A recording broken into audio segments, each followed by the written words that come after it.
ఓర్చుకో అమ్మా, ఓర్చుకో.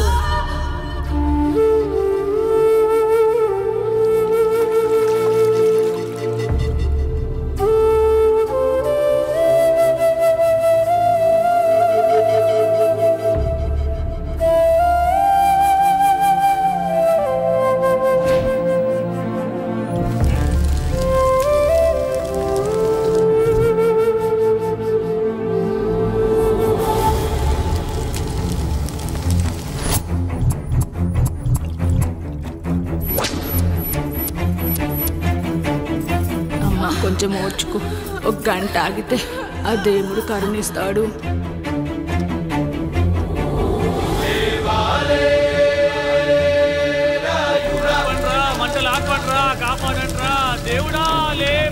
ఆయన లేవాలి, ఈ మంటలు ఆరాలి.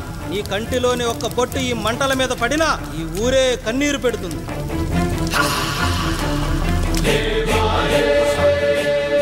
ఈరోజు మన ఊరాచారం నా వల్ల గోదావరిలో కలిసేలా ఉందిరా.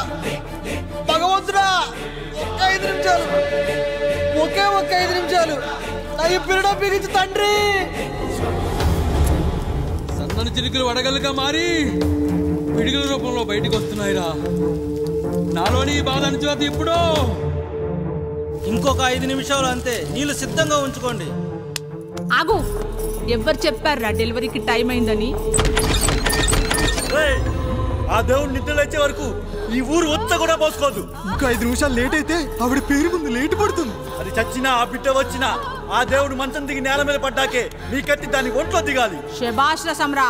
ఇంకా నా వల్ల కాదురా, నా వల్ల కాదు. ఒక్క చుక్క కింద పడ్డా నేను చంపేస్తాను రా. గొంతులో ప్రాణం పైకి పోవాలి గాని గుంటలో నీళ్లు కిందకి రాకూడదు. దేవుడు లేస్తాడు, 5 నిమిషాల్లో లేస్తాడు. ఓర్చుకో.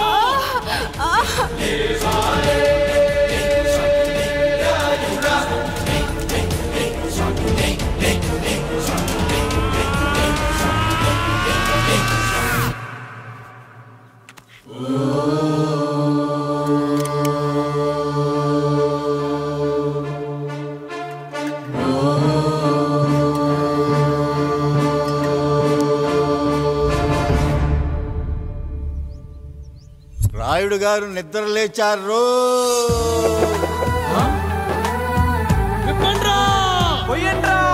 నీవు శారదా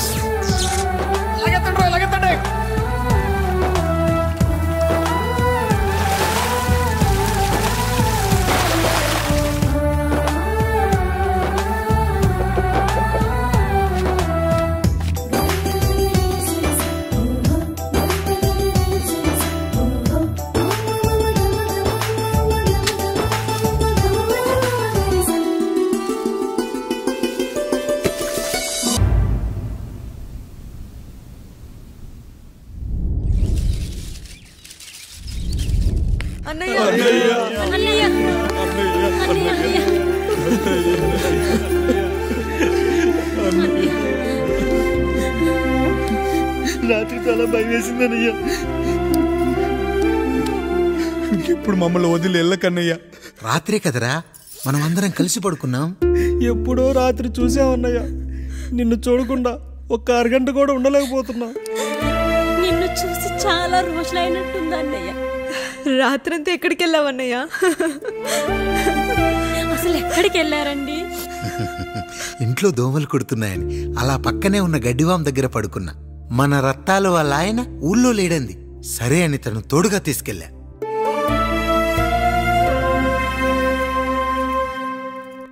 మీ సావుకటే మీ కుటుంబాన్ని నుంచి మిమ్మల్ని విడదీయాలయ్యా.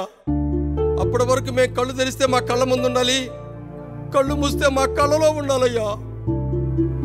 నమస్కారం రాయుడు గారు.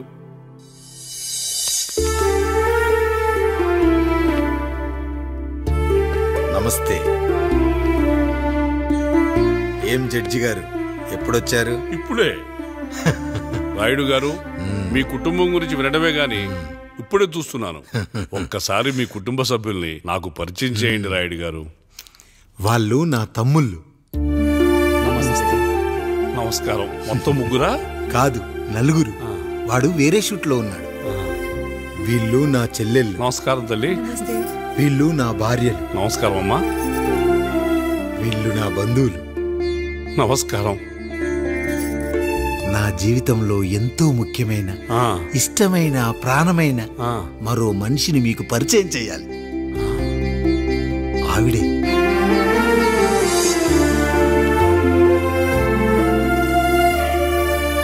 నమస్తే తల్లి. ఆవిడ మా పని మనిషి. తను వాళ్ళ అమ్మాయి. నాకు కూతురు లాంటిది.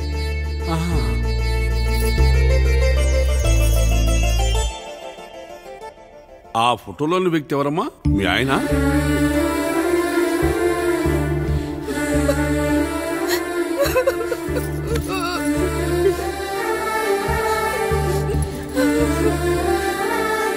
చనిపోయారా? అయ్యో లేదండి, ఎక్కడ పడితే అక్కడ ఏది పడితే అది వాగుతున్నాడని పోలీసులు నగర బహిష్కరణ చేశారండి. మళ్ళా ఎప్పుడొస్తాడు? నెక్స్ట్ సీన్కి వచ్చేస్తాడండి. ఈ అనుబంధాలు, ఆప్యాయతలు చూసిన తర్వాత నాకు ఒక కోరిక కలుగుతుంది రాయుడు గారు. మీరు కాదనరనే ధైర్యంతో అడుగుతున్నాను. అడగండి. నాకు ఒక్కతే కూతురు.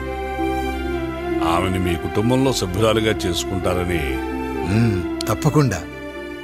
నా భార్యలకు అభ్యంతరం లేకపోతే తనను నేను పెళ్లి చేసుకుంటా.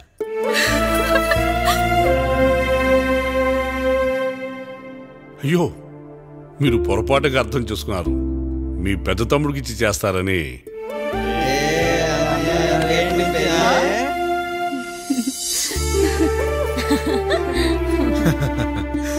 తప్పకుండా తప్పకుండా ఒక మంచి రోజు చూసుకొని మీ ఇంటికి అమ్మాయిని చూసుకోవడానికి వస్తాం. ధన్యుణ్ణి రాయుడు గారు, ధన్యుణ్ణి.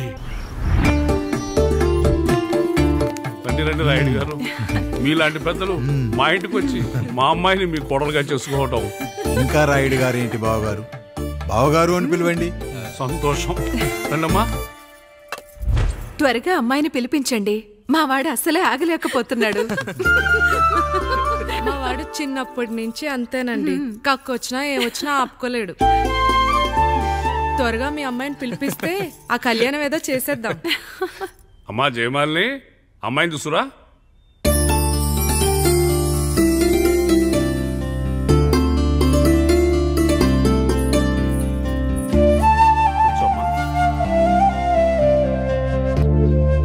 నువ్వు కూడా అబ్బాయిని చూడమ్మా.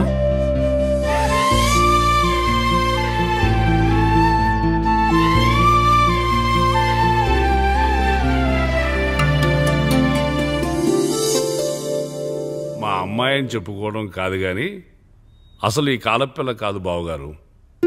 రాత్రంతా బయట తిరిగినా కోడి కుయ్యకు ముందు ఇంటికి వచ్చేస్తుందండి. మళ్ళా ఊరంతా నిద్రలేగిస్తే తప్పుగా అనుకుంటారు కదా. తను తిరిగే స్నేహితుల్లో పచ్చి తాగుబోతులు, తిరుగుబోతులు ఉన్నారు. కానీ ఆ విషయాన్ని తన మనసులోనే పెట్టుకుంటుంది గాని స్నేహితుల గురించి ఎప్పుడూ చెడుగా చెప్పింది లేదు బావగారు. దీని చిన్నప్పుడే నా భార్య కారు డ్రైవర్తో కలిసి పక్క సందులోనే కూరగాయల మార్కెట్కి వెళ్ళి తప్పిపోయారు. అప్పటి నుంచి ఎంత వెతికించినా మా డ్రైవరు కనపడలేదు, నా భార్య దొరకలేదు.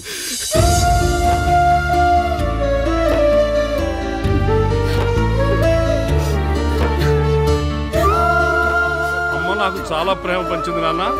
అది ఊరంతా పంచుతానంటుంది నా బిడ్డ. నేను కాదనలేదు. అలాంటి నా కూతురు ఇవాళ మీ కోడలవటం నిజంగా నా అదృష్టం బావగారు. ఈ రోజు నుంచి మీ అమ్మాయి మా ఇంటి బిడ్డ. అమ్మాయి నచ్చిందా బాబు? నచ్చిందా?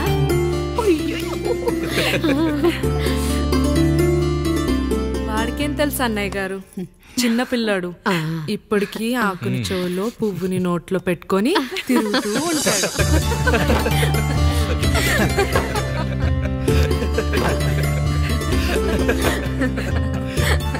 ఇంకంత శుభం అన్నమాట. ఇక తాంబూలవి మార్చుకుందాం. ఒక నిమిషం ఆగి, నేను చెప్పేది ఒకసారి నా మాట నేను ఒక్క క్షణం కూడా ఉండను. ప్లీజ్. అమ్మా శారదా, పెద్దవాళ్ళు వచ్చారమ్మా, మనల్ని చూస్తున్నారు. అమ్మాయికి పెళ్లి చూపులమ్మా, ఈ టైంలో నువ్వు ఇలా అలర్ట్ చేస్తే దాని జీవితం నాశనం అవుతుంది తల్లి. లోపలికి వెళ్ళు, తర్వాత మాట్లాడదాం. ఇక్కడ మీ కోడలు కాపురం కాలిపోతుంటే మీరు ఆ మంటల్లో మీ కూతురు పెళ్లికి కాఫీలు పెట్టిస్తున్నారా? ఈ ఇంట్లో నేను ఇంకొక క్షణం కూడా ఉండను. ఒక్క నిమిషం తల్లి, అసలు ఏం జరిగిందో నాకు చెప్పమ్మా. ఈయన మంచోడని 6 నెలల క్రితం నాకు పెళ్లి చేశారు. మొదట్లో బాగానే ఉన్నాడు, ఆ తర్వాత ఒక రోజు మందు కొట్టాడు. కొన్ని తాగింది దిగాక మంచోడుగా ఉంటాడు అనుకుంటే ఈ మధ్య చెడు తిరుగుళ్ళు తిరుగుతున్నాడు. ఊరవతల చిన్నుళ్ళు కూడా పెట్టేశాడు. మీరే చెప్పండి రాయుడు గారు, ఈ ఇంట్లో నేను ఉండాలా, వెళ్ళిపోవాలా, ఈయన్ని వదిలేయాలా, అక్కర్లేదా? వదిలేయాలమ్మా. వదిలేయాల్సింది నీ భర్తను కాదు, అతనిలోని లోపాలు. ఆశ్చర్యపోతున్నావు కదూ? ఒక మగాడి బాధ సాటి మగాడిగా నేను చెప్తానమ్మా. ఆడదాని ప్రేమ వెలిగించిన అగరొత్తి లాంటిది. ఒకడు వెలిగించగానే కొన్ని గంటల్లో బూడిదైపోతుంది. కానీ మగాడి ప్రేమ దీపం లాంటిది. తను కాలుతూ కూడా నలుగురిని వెలిగించుకుంటాడు. ఆ వెలుగులో ఆనందాన్ని వెతుక్కుంటాడు. చూడమ్మా శారద, నువ్వు కాకిలోని నలుపును చూస్తున్నావు, నేను దాని రెట్టలో తెలుపును చూస్తున్నాను. మొగడు మందు కొట్టొస్తే నిన్ను కొట్టలేదని సంతోషపడాలి గాని బాధపడకూడదమ్మా. ఇక చిన్నిల్లు సంగతి అంటావా? రుచిగా ఉందని లొట్టలేసుకుంటూ సగం తిన్న బిర్యానీలో కుక్క మూతి పెట్టిందని తెలిసాక దాన్ని పారేసుకుని ఆకలిని చంపుకోవడం కంటే నాకింది మనింటి కుక్కే కదా దాని మూతిపళ్ళు రాలగొట్టి ఇంట్లో కట్టేయాలి. నీ భర్త కూడా అలాంటి కుక్కలాంటి వాడేనమ్మా.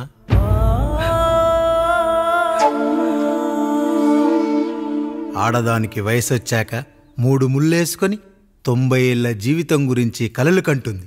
అదే మగాడు 3 ముక్కలాడి 90 ml మందేయాలని కలలు కంటాడు. హౌస్లోనికి హౌస్ కీపింగ్కి తేడా తెలియని అమాయకపు జాతమ్మా మా మగజాతి. పండగ పూట తినే పాయసం రుచి గురించి మీకు తెలిసి ఉండొచ్చు.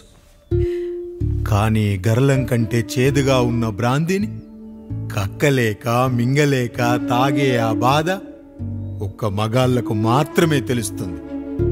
కష్టాల్లో ఓదార్చిన మందును సుఖాల్లో మర్చిపోకూడదని తాగడమే కాని మాకు మాత్రం తాగాలని ఆశుంటుందా తల్లి?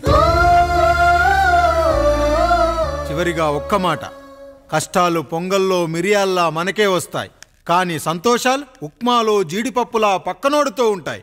ఎదుటివాడి ఉప్మాలో కూడా పనికిరాని కరివేపాకుంటుందని సర్దుకుపోవడమే జీవితమమ్మా. రాయుడు గారు, నన్ను క్షమించండి. రాయుడు గారు, నన్ను క్షమించండి.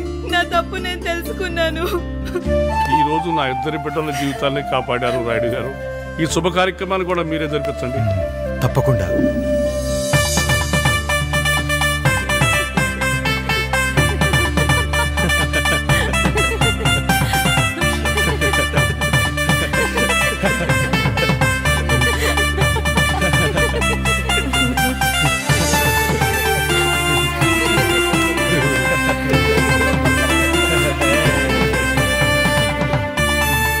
రాముడు, పండు, మీరు దీవించండి. మేము దీవించండి.